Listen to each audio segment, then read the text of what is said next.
everyone, it's Leah Woodley, and today we're talking about something that could be a complete game changer for public service workers who are close to public service loan forgiveness.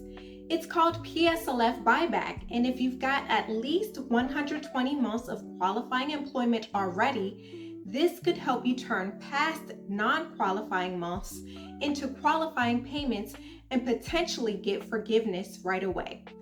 Let's break this down in plain English. So what is PSLF buyback?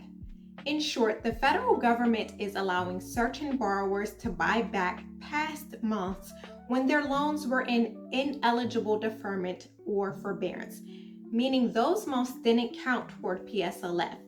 If buying back those months gets you to 120 qualifying payments, you can get forgiveness under PSLF, or if you're a teacher, TEPSLF. But here's the caveat. You only qualify for buyback if you've already have 120 months of qualifying employment.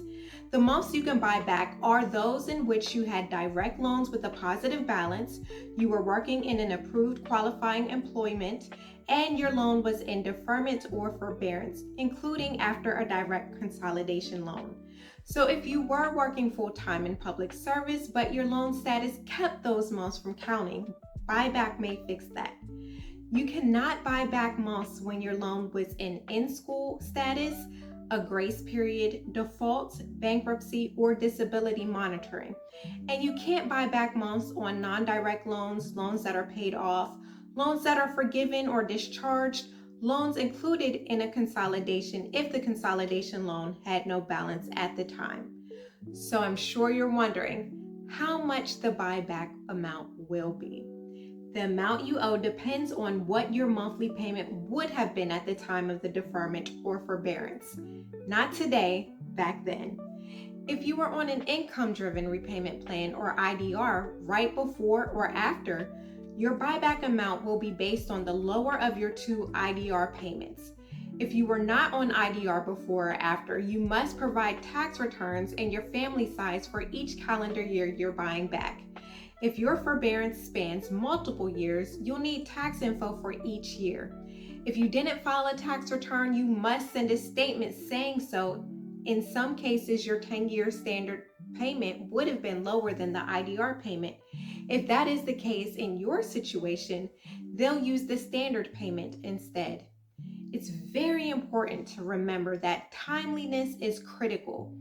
If you don't submit your tax and family size information within 30 days, your buyback will automatically be calculated using the 10-year standard payment. Perhaps your income was low during those forbearance periods. If that's the case and your calculated buyback is $0, congratulations! The Department of Education will simply move you into forgiveness. So how do you go about starting the buyback process? First, certify any unreported qualifying employment.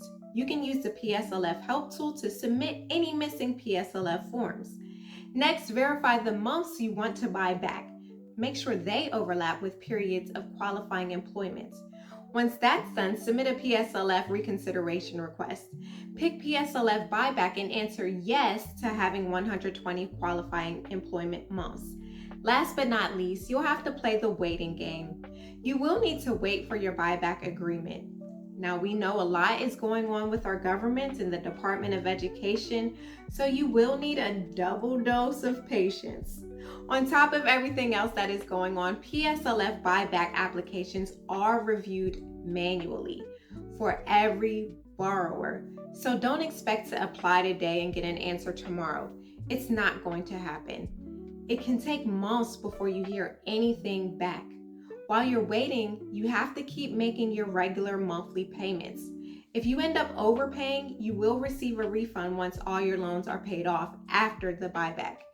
Otherwise, extra payments will be applied toward other outstanding loans.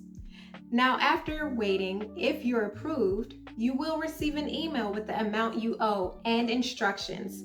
Once again, you have to be timely with this process. When you receive your buyback agreement, you must pay the full amount within 90 days. You can make partial buyback payments during that 90-day window, but once you reach 90 days, the buyback balance must be paid in full. Your agreement becomes void if you submit a new PSLF form, you pay off your loan, you consolidate, your loan is discharged, or you simply miss the 90-day payment window. If this agreement is voided, you must start the entire process over. If your agreement is voided, any buyback payments you've made will count as regular payments, and they will not be refunded. PSLF Buyback is a once-in-a-lifetime opportunity for people who worked in public service for 10 plus years but were hurt by deferments or forbearances. If you're close to forgiveness, this could be the missing piece that finally gets you across the finish line. If you found this helpful, hit like, subscribe, and share this with a friend who might qualify. Thanks for watching, and I'll see you in the next video.